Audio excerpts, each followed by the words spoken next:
What's going on, guys? Welcome into the Chiefs Zone podcast. I am Farzin Vasugian. Happy Wednesday. We are back in the normal swing of things in season now. It is our first Chiefs Zone Wednesday, meaning we are breaking down our first game of the season. Football season is back, folks. Hell yeah. We are back. We are in the swing of things here, and I know you guys are all in the football spirit. Now that it's back, we got some college football action, a lot of college football reactions from over the weekend, and now here we are getting ready for the NFL season to get underway. It's kind of nice because the way the preseason format works now, where it's 3 weeks instead of 4 weeks, and teams have about 2 weeks in between games, maybe 2.5 weeks, depending when your last preseason game was and when your first regular season game is. Whereas before, it would either be 10 days or 7 days for teams in between their last preseason game, the fourth preseason game, and then their first game. And now you have a little bit of that NFL withdrawal because it's been a while since we've last had a preseason game. So we are back, though.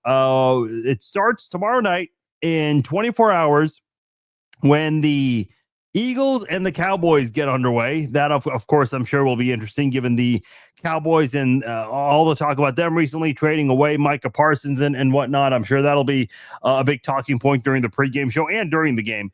And then 24 hours after that, which is essentially 48 hours from now, you're going to see the Kansas City Chiefs and the LA Chargers play in Sao Paulo, Brazil. The Chargers landed in Brazil earlier today, and the Chiefs are expected to be there within an hour or so. So they're getting ready for the game on Friday. Meanwhile, we've got a game to break down here. Of course, we'll talk about the Chiefs, the Chargers. Not going to be your traditional breakdown because it is week one, so you're not going to know a lot of the things in terms of rankings, offensive rankings, defensive rankings, whatnot. We'll look a little bit at last year and see what these two teams look like. From last season. Obviously, we'll go over the announcers, how you can watch the game, the referee, the odds, over, under, all of that stuff. And I'll break down key players who you need to know on the Chargers roster, key matchups to be aware of, all of that we will go over as we do each and every single time we do a game breakdown. Excited to have this podcast back in its normal form. So appreciate you guys being back on board once again. For those of you who are new listening to the podcast for the first time this season, if this is your first season having the Chiefs Zone podcast with you, I appreciate you guys. Never too late to join the party here, and we're gonna have a lot of fun this year. Regardless of the outcome, regardless of what happens, we're always gonna have fun doing the podcast, previewing games, recapping games, all of that. So excited to have all of you guys here with me. If you guys want to attend any of these NFL games here, Chiefs, KU, K-State, Mizzou, any college or NFL game, the best place to go is SeatGeek. That's where I go to for all of my sports ticketing needs. And if you guys want to catch any of the actions and get a little bit of a discount, go to SeatGeek.com, and at checkout, new customers can put in my promo code FARZIN, and you will save $20 off your first purchase from SeatGeek. Go to SeatGeek.com, pick your tickets, and at checkout, new customers can put in my promo code FARZIN and save $20 off their first order from SeatGeek. All right. A little bit of Chiefs news that came out this morning shortly before the Chiefs boarded their plane to head over to South America. We did, no surprise here. This was expected given that he had not been practicing, but Chiefs rookie wide receiver Jalen Royals will not play due to knee tendonitis. And we also got the word that he will not travel with the team as they're currently on a plane right now and expected to land very soon, that they'll be in Brazil just a few moments. So Jalen Royals not with the team. He'll be watching the game on TV like a lot of us. So it's a bummer, especially with Rashee Rice out. So I think the other 5 wide receivers on Kansas City's depth chart, I think you can just assume they'll all be active. I'd be very surprised if out of these 5 receivers who you have available now, Juju Smith-Schuster, Hollywood Brown, Xavier Worthy, Nico Remigio, Tyquan Thornton, and Jason Brownlee. Sorry, 6 receivers. I keep thinking Rashee Rice is on the active roster, but he's not. So you have 6 receivers that are going to be expected to be active. Maybe Jason Brownlee is going to be that one inactive player. Obviously, you'll see a couple of players inactive to start the season off. Jalen Royals will obviously be one of them. There's a possibility Omar Norman Lott might be one of them. I certainly hope not. I'd like to see him play in this game, but that's the injury report update for Kansas City. They are going to have a walkthrough tomorrow, and I think they'll meet with the media as well.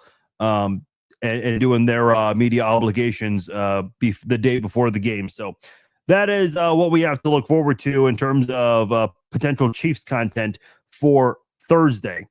Oh, one important thing before I forget, let me just see if a lot of you guys are here.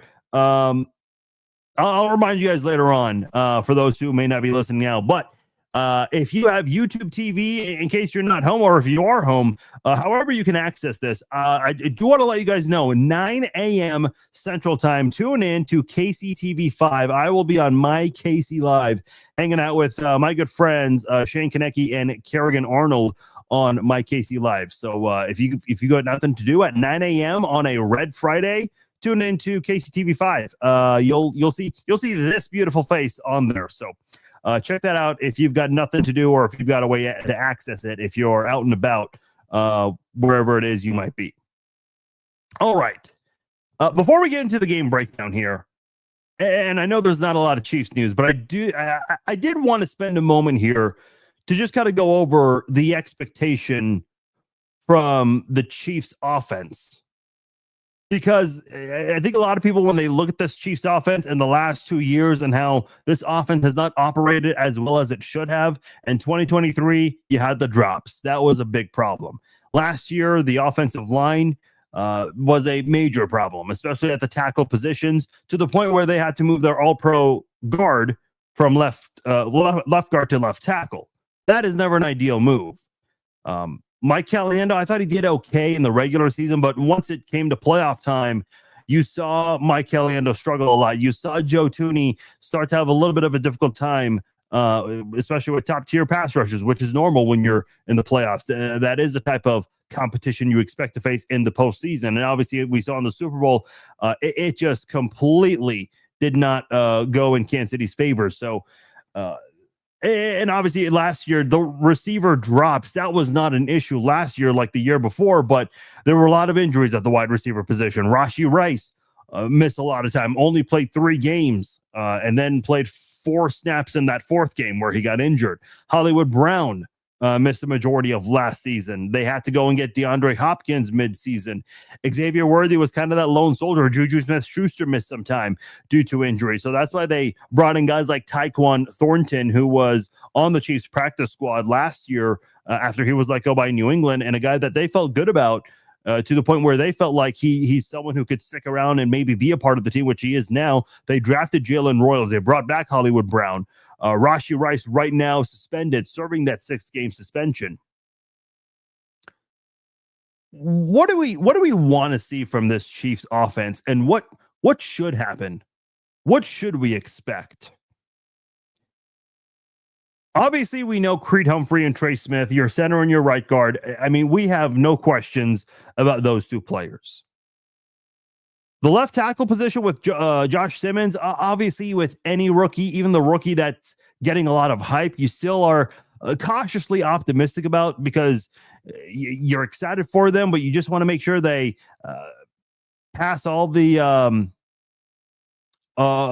practice check marks and everything. And once it comes to playing the games for real, you want to make sure that they are doing all the right things, all the right things they did in practice and in training camp and in preseason games, which Josh Simmons has done. You want to see that all translate now to Friday night, and then the following week when they play the Eagles, and so on and so forth. And I think Josh Simmons will do that. The 2 big questions on this offensive line, let's start with right tackle, because I don't know if this is too big of a question here with Juwan Taylor. I think at this point, you know what you're getting with Juwan Taylor. This is an inconsistent guard. He'll have some good pass blocking moments, but also some really bad pass blocking moments. And obviously, the penalties are just an issue with him. It's been an issue for a couple of years now. I will say this about Jawaan Taylor, and listen, he and his agent, they're no dummies. They know that in his contract, the Chiefs can easily get out of his contract next offseason and release him. So this essentially can, and because of Kansas City's cap situation next year, unless Jawaan Taylor plays like Willie Roaf, which I don't expect, I think Jawaan Taylor is playing his final season with the Chiefs. So he and his agent know that this is essentially a contract year. If he wants to land not just a starting job anywhere in the NFL, but also get big money elsewhere from any of the other 31 NFL teams, he's got to have a good season. So this essentially is a contract year for him, and hopefully it'll motivate him to play better, commit less penalties, be a better blocker for Patrick Mahomes. Then you have the left guard spot. And I think that's the one position on the offense, really on the whole team, that I think everyone is maybe eager but also nervous to see, and that is Kingsley Suamataia making that switch from left tackle to left guard. Obviously, was the second-round pick last year for the Chiefs. They traded up one spot to get him, and he did not live up to expectations at all at the left tackle spot. Is the left guard spot going to be better suited for him? Is the speed of the game going to be better for him at left guard compared to left tackle? We compared him to some of the past left guards the Chiefs have had in years past, right guards and left guards in the offseason. And his size, his height and weight matches a lot of the other guards we've seen in the last 10, 15, 20 years in Chiefs history. So the hope is that with his size and making this switch here, kind of a change of scenery for him, that he'll be able to reinvent himself and prove that the Chiefs did the right thing by not giving up on him. Because I think it'd be so easy to just give up on him and say, man, this guy couldn't even stay on the field for a full 3 weeks at left tackle, but they're giving him another opportunity at a different position here. So hopefully left guard will be better for him. I'm optimistic about Josh Simmons, Creed Humphrey, and Trey Smith. Jawaan Taylor, you kind of know what you have with Taylor at this point.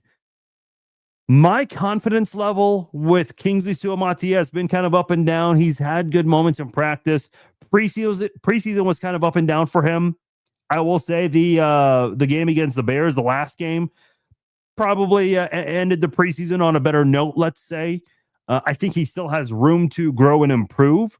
But I do think that preseason game against Chicago, where you saw Mahomes on the starting offense play 3 drives there, I thought Kingsley looked good in that game. Can you carry that over to the regular season starting this Friday?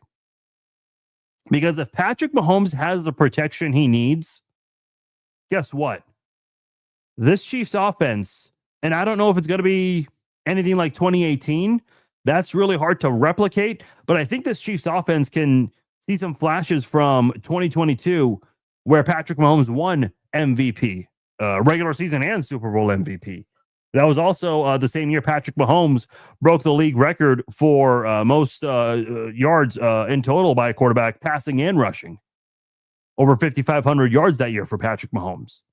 So when you look at what the Chiefs have on offense, and I know Rashee Rice, he's currently sidelined with a suspension, but when you look across the board, this offensive unit in terms of skill set, very similar to what the Chiefs had in 2018, where they had the 3rd highest scoring output, and then a year later they went to the Super Bowl. The big difference in 2018 and 2019 is they didn't have Mecole Hardman, and I know Mecole Hardman as a second-round pick didn't really live up to expectations. Sure, he had flashes and moments like Super Bowl 58 in overtime, but Mecole Hardman, I thought, was a solid rookie receiver in 2019 and 2020.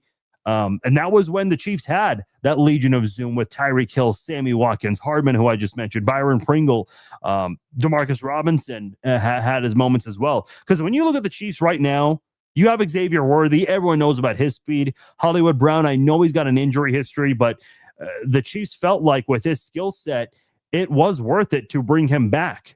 And they feel like if he stays healthy, it's going to go a long way for him and this offense. You look at Juju Smith-Schuster. I know he's not the receiver he once was, but with his speed, he can still do some damage. And I know a lot of people like to say Juju's washed up. Oh, I don't agree with that. You know who else would not agree with that? Would be the Buffalo Bills defense. When you look at how they had a little bit of a difficult time against Juju when he had a couple of key catches in that game. We'll see Jalen Royals, who had a great training camp, what he's going to do when he comes back from his knee injury. Tyquan Thornton, everyone knows about his speed. He had the fastest 40 time of any offensive player in the 2022 NFL draft. And then you got Nico Remigio, Jason Brownlee, guys for depth. Travis Kelce, I think if everyone can stay healthy, which is going to be the big thing here, and that's a big if because we know about Hollywood's injury history. But if Hollywood and Worthy stay healthy, and when Rice comes back for week 7, boy, if you have that receiving trio of Worthy, Hollywood Brown, and Rashee Rice, which is what we were expecting all of last year. I mean, that was a big anticipation up until Hollywood got hurt in that first preseason snap. Those 3 guys only played 1 snap together, and that was the first preseason snap where Hollywood got hurt.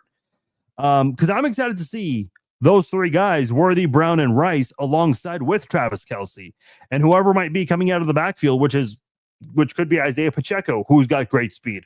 Another guy from the 2022 draft class who had a great 40 time, along with Tyquan Thornton. Kareem Hunt, maybe not the running back he once was, but boy, for a guy who didn't have a training camp, OTAs, none of that, was just training at his local high school, if I remember correctly, up until the Chiefs called him. I thought he did pretty well, all things considered, especially when the Chiefs were in a desperate position where they lost a bunch of players to injury in the early goings of the season. You drafted Brashard Smith, one of the fastest players from this year's scouting combine. I mean, if that pass protection is there, Patrick Mahomes will have the deep pass back with Worthy, with Hollywood, with Thornton, who we saw in the preseason make that big 58-yard catch and run. Coming out of the backfield, you've got some options there, especially in the speed with Smith and Pacheco. Boy, and I think Kelce, all of this kind of helps him out and can allow him to get more open this year. He got open a lot last year. I remember ESPN Analytics pointing out that he was one of the better pass catchers last year in getting open. The problem was Mahomes was dealing with defenders in his face because his pass blockers, specifically at the tackle positions, weren't doing him any favors. But if that offensive line comes through this year, and I think they will, this will be a better year for Patrick Mahomes. I bet on Patrick Mahomes to win MVP. I bet on the Chiefs to win the Super Bowl. I mean, I'm confident that this Chiefs offense is going to be back, not just with the deep pass game, but I think with the short, medium routes from the receivers. I mean, it just takes one moment for those guys to create separation with their speed. And next thing you know, they're wide open. And Mahomes, he's not going to miss on those opportunities often. Not often. I remember ahead of Super Bowl 57, someone in the media was asking Travis Kelce, how do you get open so much? And he responded, Andy Reid, baby. I mean, if you can get Travis Kelce open, you know for sure Hollywood Brown, Xavier Worthy, Tyquan Thornton, those guys are going to get open as well. 100%. And I'm excited to see Rashee Rice. And I've said this before about Rice.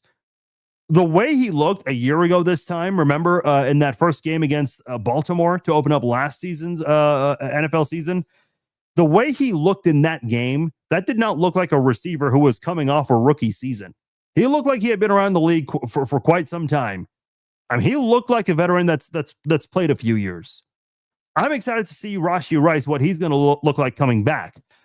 He looked 100% in training camp and in the preseason. I've said before, I felt like he had the best training camp out of any player for the Chiefs these 6 weeks. And again, I know he's 100% going full speed and all of that. I guess it can't hurt considering he's coming off an injury. He gets to get a few more weeks to just relax that knee, train on his own for a little bit. And then once he comes back, that week 7 game, he's going to have a chip on his shoulder. So good luck to the Raiders defense. I would not want to play defense for that team on that day because you know Rice is going to go off and he's going to want a big game. He's not going to want to gradually get back into the fold. He wants to go off right from the get-go. I'm excited for this Chiefs offense. I really am. And I know I said all of these things last offseason, well, unfortunately, the injury bug had other plans. If that doesn't happen this year, you pray to the football gods that doesn't happen. This is a Chiefs offense that I think can do what this Chiefs offense did in 2022, maybe 2018. But I don't think it's out of the realm of possibilities that it could be something similar to 2018. Again, it's hard to replicate that kind of success offensively. And I think part of the reason why the Chiefs had that kind of success on offense is because they had to, especially with how bad the defense was that year. When you look at the Chiefs last year on offense, they were 19th in total offense, 15th in passing, 12th in points per game. When you look at points scored in 2023, they scored 31 points on 2 different occasions against the Raiders and against the Chargers. And then they scored 41 points against Chicago. That was Taylor Swift's debut, for those who remember. But last year, in 2024, the Chiefs never scored more than 30 points in a single game. They scored 30 against Tampa. That was an overtime where Kareem Hunt scored the game-winning touchdown. And they also scored 30 against Carolina. That one, of course, came down to the very final second. The Chiefs with the walk-off field goal there from Spencer Schrader. So when you consider the fact that this Chiefs team, how many times did they score more than 30 points last year? 0. They scored more than 30 3 times 2 years ago. I don't think it's going to take them very long to get at least 31 on the board, at least twice in the first 6 games. I will put that out right now. And if I'm wrong, I'll give away a Patrick Mahomes jersey. Clip this, screen record this, do what you got to do. But I'm telling you now, the Chiefs will have at least 2 games where they score 31 or more points before Rashee Rice comes back. That's how confident I am in this Chiefs offense. The Chiefs defense last year ranked 10th in total defense. They didn't allow a running back to rush for 100 yards. They haven't allowed a running back to go for 100 plus in 26 consecutive games. The last time they did that was that Christmas Day game against the Raiders. Zamir White was the last running back to rush for 100 yards. Lamar Jackson ran for 100, but he's not a running back, obviously. So I know there's a little running back joke somewhere in there for Lamar Jackson, but Chiefs were 10th in total defense. I think they took a little bit of a step back last year. Nothing too noticeable, but just a little bit of a dip defensively. I would expect the defense to move forward a little bit. I think the sack total will certainly improve. They went from 2nd to 18th in sacks last year, being 2nd in 2023. So I would expect that number to improve in 2025 for the Chiefs defense. I think the additions of Omar Norman-Lott, Ashton Gillotte, bringing back Charles Omenihu, who's going to finally play a week 1 game for the Chiefs, that's huge. So I think that defense can stay in the top 10. And I think this Chiefs offense, they're going to improve this year. I mean, as long as Patrick Mahomes is healthy and he has a reliable offensive line, this Chiefs offense will absolutely improve. And they're going to score more than 30 points, more than they have the last 2 seasons combined, which that number would be 3. And all 3 of them were in 2023. So expect a lot of improvement from the Chiefs offense. And I know that's the big question mark, the left guard and the right tackle. I'm more confident in Kingsley Suamataia than I am with Jawaan Taylor. But I think in general, with this Chiefs offense, I think the offensive line is going to come through for the team. They'll come through for Patrick Mahomes. They'll step up. Then it's up to Patrick Mahomes to do the rest. And I think if you're a Chiefs fan, you're going to have a lot of fun watching this offense in 2025. Let me read some comments here before we get to the game breakdown. Chris says, I'm hoping we can have better control of our offensive line and give Mahomes the time to make a play. Yep, that's what I've been talking about. What rank do you think the KC seeds? I say 2 seed. I'm going 1 seed, Mary. It's going to be a really close race in the AFC this year, but I do think they'll get the 1 seed. 2 is not out of the realm of possibilities either. I think that's certainly an option. Dalton says, I want Pat to have time in the pocket and hit the long ball, man. I also want to see Kareem Hunt in shape. Yeah, that's the big thing about Kareem Hunt. And I know there was a rumor that the Chiefs were looking for a running back and they didn't end up getting anyone. They stuck with the 4 running backs they had. They have Alligator Boy, Carson Steele. They have him on the practice squad. They brought back Clyde Edwards-Helaire, their first-round draft pick from 2020. He's on the practice squad also. That was a surprise. I was not expecting that. The way I see it right now with Kareem Hunt, the running back room, I do think it's going to be Pacheco 1 and Hunt 2. But I do think it's going to be running back by committee until proven otherwise. Both Hunt and Pacheco will get snaps. There's no way Hunt doesn't see a lot of playing time. He will. I think here's what I will say. I would not be surprised if the Chiefs, I don't think they'll be number 1 in rushing like they were in 2010 when they had Jamal Charles and Thomas Jones. But if you remember, Jamal Charles was good for the long run game where he had, what was it, second or the third most rushing yards that year. And then Thomas Jones, who also had a solid season, he was better for the short yardage situations.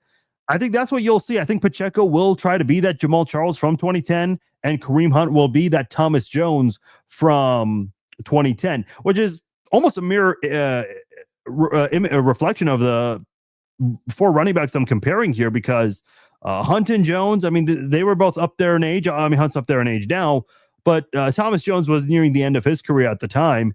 And then Pacheco, Charles, I mean, they're both still young guys getting in the league, doing their thing. So I'm excited to see what this Chiefs offense is going to look like from the backfield. I think Kareem Hunt's going to see some playing time this year for sure. Let me read a couple more comments. Mary says, I think if Pacheco and Kelsey stay healthy, they're going to have a big year. Yeah. Yeah, I had high hopes for Hardman also, John. Because remember when Tyreek Hill, the audio came out of the whole child abuse investigation, and the Chiefs drafted with their first pick, which was in the second round, they drafted a wide receiver, and there were people wondering if he's going to fully replace Tyreek Hill. And then once we learned some of the additional details from that, Tyreek Hill was cleared of any wrongdoing and returned to the Chiefs after being suspended in the offseason. And people looked at it as if the Chiefs drafted a second Tyreek Hill. And I think Hardman got off to a good start, but we just didn't see much of him after that. I agree. I think Juju still got some left in the tank for sure. You know, I don't have the touchdown numbers in front of me, but I think he'll get it. Oh, Lisa says Kelsey has 80, Holmes has 83. Okay, that's I do recall seeing that on Twitter a while ago. You know, Kelsey only had 3 touchdowns last year in the regular season. I don't know what kind of a season he'll have in terms of total touchdowns. A lot of people love to talk about how Kelsey has regressed. And sure, I mean, listen, he's older, but he's still top 5 in receiving yards and receptions among tight ends. So if he's old and washed up, according to a lot of people out there, and those are not my words, that's according to other people out there, what does that say about the other tight ends that aren't able to surpass him? There are only very few who are able to do so. I mean, I still think he's one of the better tight ends in the league, and I think he'll statistically show a little bit of improvement this year, because if the wide receivers stay healthy, you can't double team everyone. And I think that'll really help Kelsey and allow him to get more one-on-one battles, which, you know, he'll win a lot of those more times than not. I know there's this big thing about Kelsey losing weight and getting in better shape and all of that. Listen, you hear this a lot with athletes. I know Juju was even talking about this as well. That's great. And I'm not trying to refute any of that or dismiss it, but I've heard of athletes getting in better shape many, many times. I mean, listen, they're professional athletes. They know how to get in better shape. We're not talking about someone that's been dealing with obesity and they're trying to shred off some weight so they can look good and lean for the first time. We're talking about professional athletes here. I don't know if Travis Kelce's game is going to change that much because he lost weight. I remember Orlando Brown got in better shape his second year with the Chiefs, and he got worse. So, and I understand it's a completely different position, but the point still stands. To me, like I'll believe it when I see it. So I still think Kelce will get better. And I think it's good that he got in better shape, especially at this age and in this part of his career where we think he's getting towards the end. But I do think that that it's going to help him because he'll have the receivers healthy, and there are not going to be a lot of opportunities to double team him or even any of the other. Like, I don't think you're going to see a lot of defenses double team Xavier Worthy unless there's the injury bug that rolls around again, which hopefully not. Hopefully not.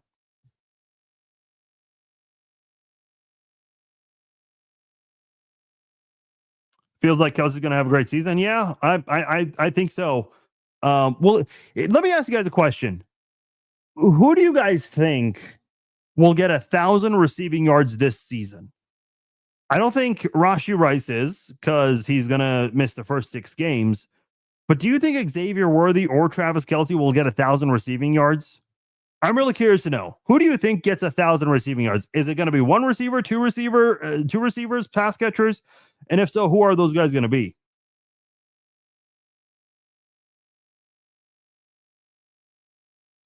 You're going to watch the game at Big Charlie's? Puggy Michael too? That's awesome. I've never been to Big Charlie's, but I've heard good things about it. In fact, if I'm not mistaken, I believe they said they were going to close for the Super Bowl last season because they were worried about the retaliation from Eagles fans and whatnot. A lot of you guys are saying Xavier Worthy going to get 1,000 receiving yards this year. Okay.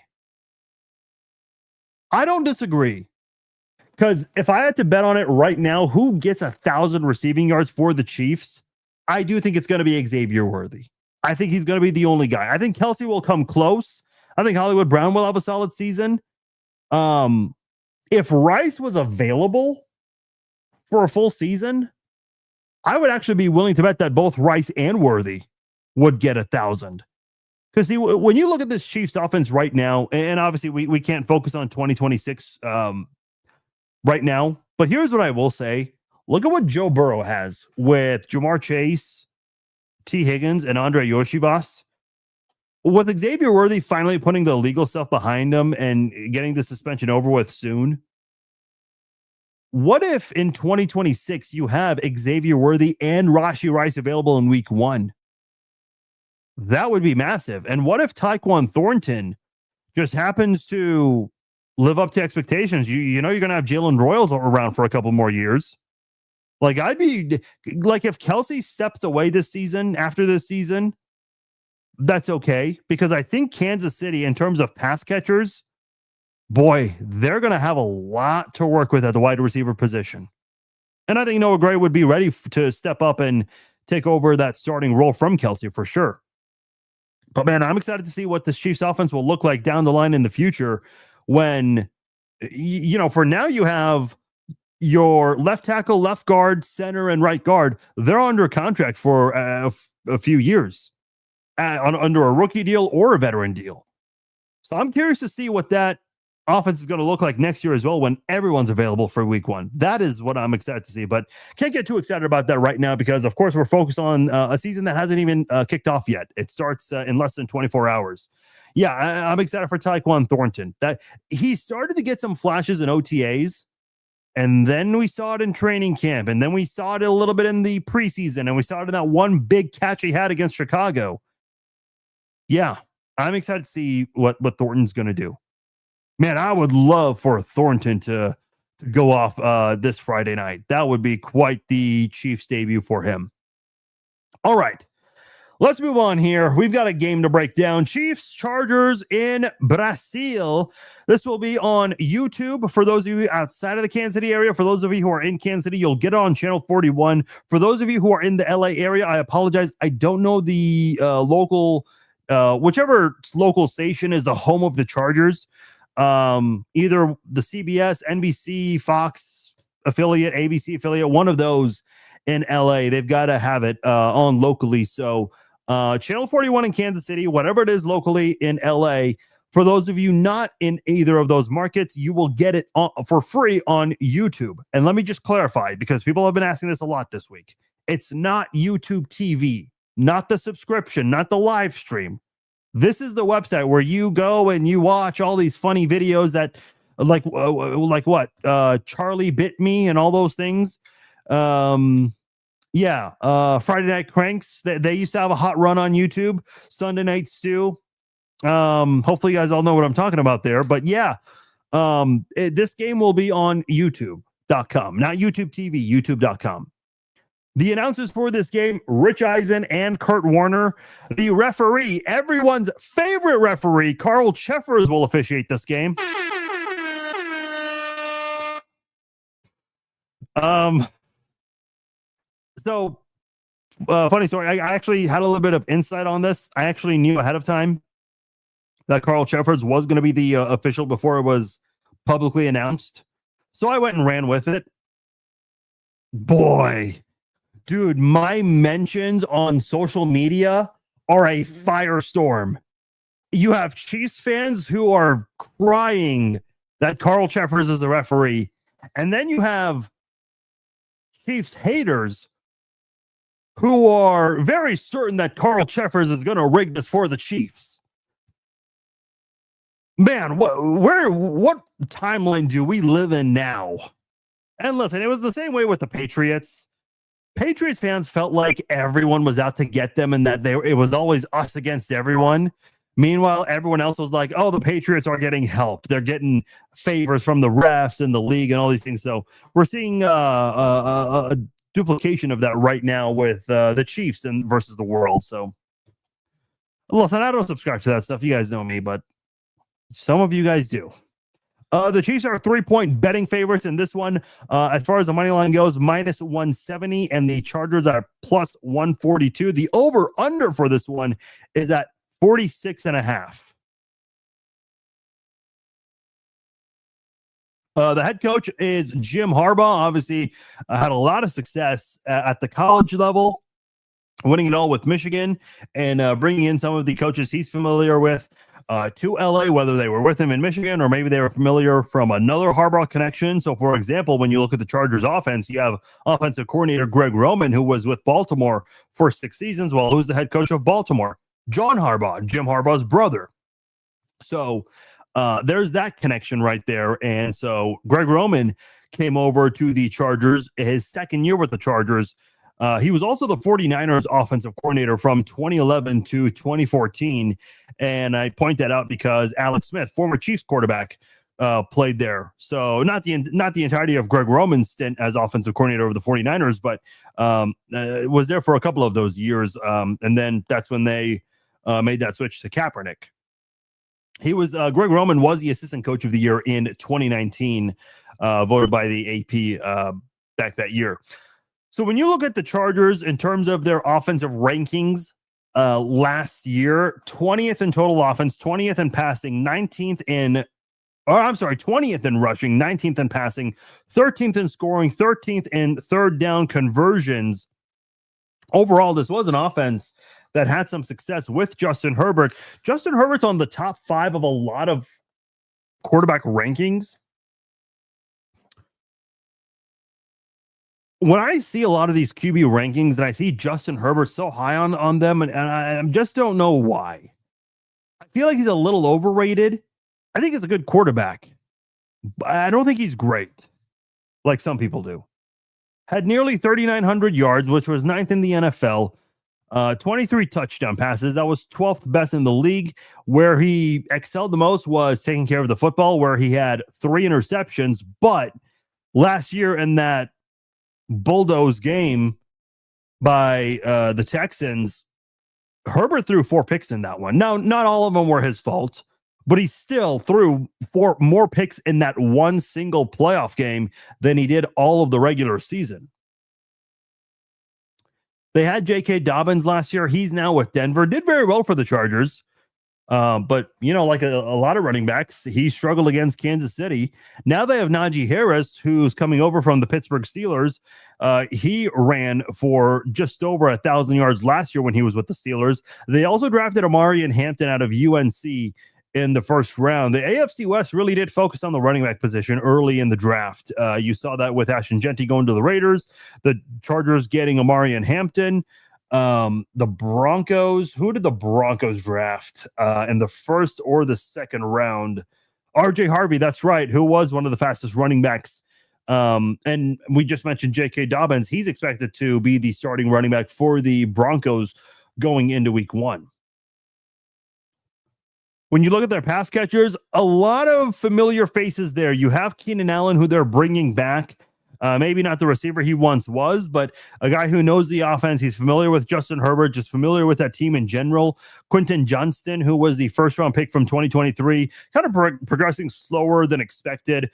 He had 431 passing yards his rookie year, and then last year he had 711. So, not going as expected, but they do have Ladd McConkey, who was drafted in the second round last year. I know that was a receiver the Chiefs were looking at as they held the 32nd pick in the draft last year, but they traded up with Buffalo to get Xavier Worthy. But Ladd McConkey was a guy whose name was being thrown out there as a potential candidate to go to Kansas City. McConkey had 1,100 yards last year, his rookie campaign, which is pretty good. They also have Will Dissly, one of the tight ends, who he was, I think, the third or the fourth best pass catcher that the Chargers had on their offense last year. They also have Tyler Conklin, who spent some time with the Jets.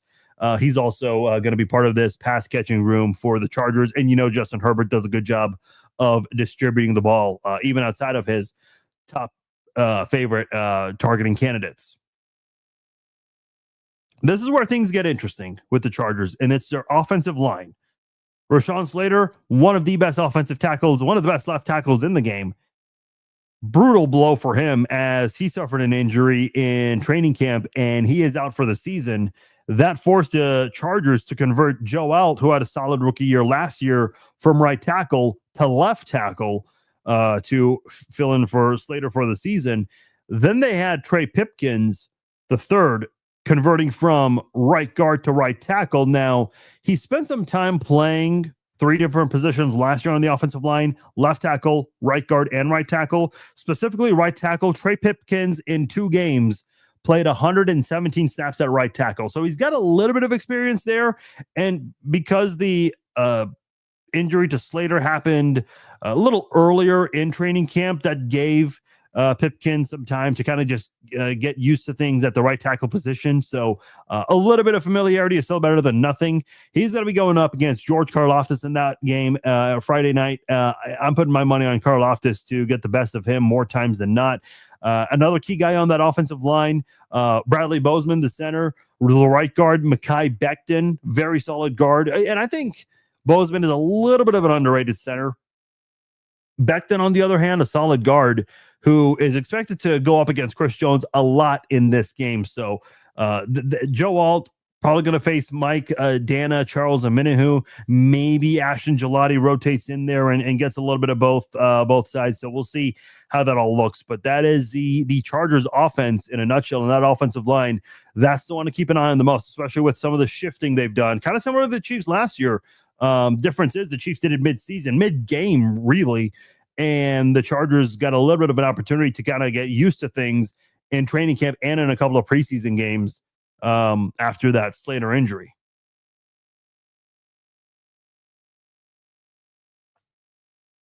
You look at the Chargers defense, coordinated by Jesse Minter. He was the defensive coordinator for Michigan, and he joined Harbaugh over to LA in his second year with the Chargers.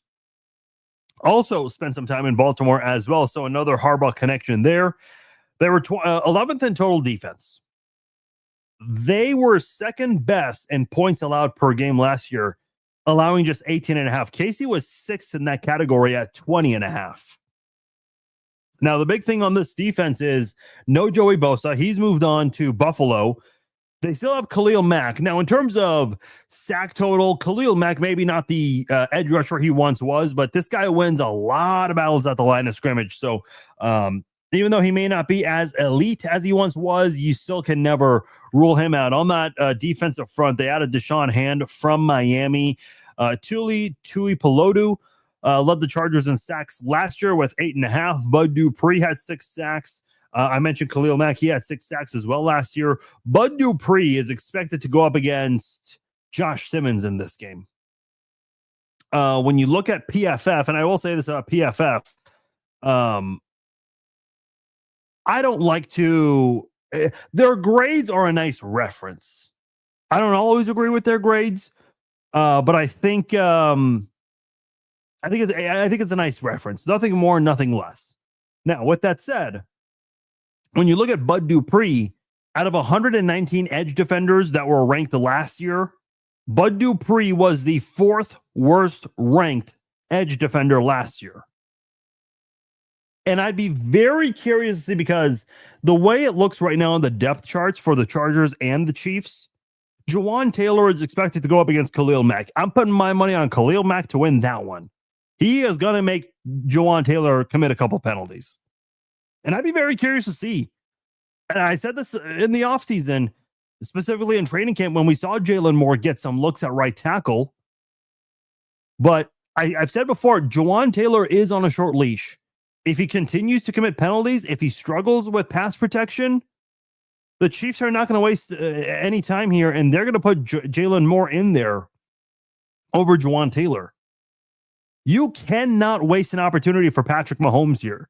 He's got to have the best 5 options in front of him at the offensive line this season, especially with all the speed you have.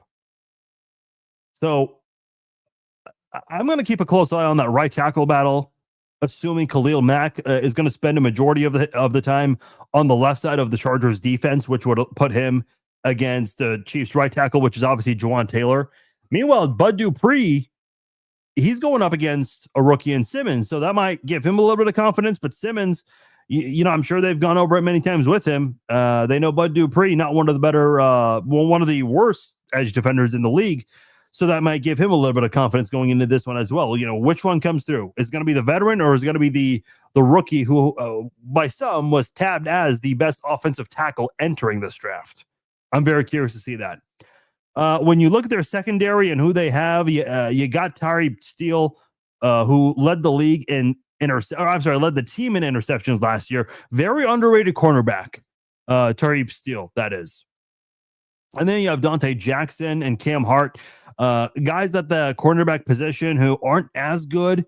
And I think Patrick Mahomes is definitely going to consider picking on those guys throughout the game. And as a result, I think that's where the Chargers are going to rely on some safety help from Derwin James. I think that's going to be key in this game for LA. They also have Alohi Gilman, another safety on the team. Elijah Molden, part of the secondary. He had 3 picks last year for them. So I'm very curious to see how Kansas City's speed with Worthy, with Hollywood Brown, Juju Smith-Schuster, how that's going to match up against the Chargers secondary, especially if the Chiefs offensive line can hold up there. That's certainly going to be an interesting matchup. The Chiefs offense versus the Chargers defense. And then on special teams for the Chargers, you have Cameron Dicker the kicker, 39 of 42 field goals, one of the more consistent kickers in the NFL last year. He had the 3rd most field goals he made and tied for the 3rd most attempts last year. And then you have J.K. Scott, who's about a mid-tier, slightly below average punter. And they also have Darius Davis, who they got in the 4th round a couple of years ago. He was top 10 last year in kick return and punt return yards. He had the 3rd most fair catches among punt returners last year. So I'd be curious to see if Matt Araiza tries to take advantage of that and try to force him to fair catch some balls Friday night. So there you have it. That is the the Chargers in a nutshell. And this is the part where I give you my prediction. I don't have a score prediction written down on my breakdown here. And this is the part where I have to now give you my score prediction. And I'm just thinking right now, when I'm looking at this Chargers defense, I do think the Chiefs have the ability to score some points. Do they surpass 31 points in this one? If they can find a way to contain Khalil Mack and not let him get to Patrick Mahomes, I think they've got a really good chance to put up 30. So I'm going to go 31. I'm going to go 31-24. Not only will the Chiefs win, I think they cover. And I know that was a big deal last year. The Chiefs not able to cover the spread in a lot of their games last year. I think the Chiefs defense will certainly go through some ups and downs in this game. But I can see them making plays when it matters the most in the second half. I can see George Karlaftis having a really big game going up against Pipkins, who is not used to playing right tackle. He's more of a right guard than a right tackle. So I think Karlaftis is going to have a really big game, and I think Xavier Worthy is going to have a pretty big game for the Chiefs as well. I think Kelce will come through as well. I don't think Kelce will have 100 yards receiving necessarily, though I will say when you look at Kelce historically, he's got a lot of success against Kansas City, or I'm sorry, against LA, historically speaking. I have to look and see how he's done in other AFC West games, but when you just look at how he's done in years past, I think he's got 119 receptions altogether in his career against the Chargers. No, I'm sorry, 112. 1,357 yards and 9 touchdowns all time against the Chargers. And I shared the clip earlier on Twitter where Kelce went off on the Chargers. Remember that game? The Thursday night game in mid-December where the Chiefs won in overtime. Kelce had the best game of his career, 10 catches or 11 catches for 191 yards, the most he's ever had in one game, and scored 2 touchdowns, including the walk-off touchdown. Kelce's always just done really well against the Chargers. So I would bet that Kelce gets a touchdown in this game. In fact, in my prediction, when I said, who do you think gets the first touchdown of the season for the Chiefs? I bet Travis Kelce. So we'll see how that goes. But I think Kelce and Worthy both get touchdowns in this game here. I would imagine one of the running backs will score in a run as well. So I'm going 31-24 Kansas City. They win, and they'll cover the spread in this game. All right. That'll do it for this episode of the Chiefs Zone Podcast. Quick reminder, look ahead here. Friday, 4 hours before kickoff, so at 3 p.m. Central Time, I will do a pregame live chat. Then at halftime, we'll do our quick halftime live stream. And then after the game, approximately 10 p.m. Central Time, we will do the Chiefs Zone Podcast live. I'll have the link for you guys to call in. I'll be commenting with that throughout the live stream during our post-game podcast. So tune in. If you want to call in, you can use your computer, you can use your phone, your tablet. You just need to turn on your audio and your video. Treat it like a radio show where you're calling in, except this one has video. So that's how we do our post-game live chats. Join us after the game and call in if you feel inclined to do so. I know a lot of you guys love to do that after every game. So make sure you guys call in, join us for the post-game podcast. Otherwise, there will not be a Red Friday Q&A live chat. For those who tuned in late, if you live in the Kansas City area, or if you have any way to access KCTV5, if you're outside of the KC area, or if you're not going to be home, I will be on KCTV5. I'll be on my KC Live Friday, 9 a.m. Central Time. Tune in. Join me for that. That's going to be a lot of fun. I'll be on there hanging out with Shane Kanicki and Kerrigan Arnold. So be sure to check that out on KCTV5, 9 a.m. Central Time. Once again, I'm Farzin Vasu again. Thank you all for joining me tonight. I will talk to you all on Friday, game day. Football season's back. Let's go, baby.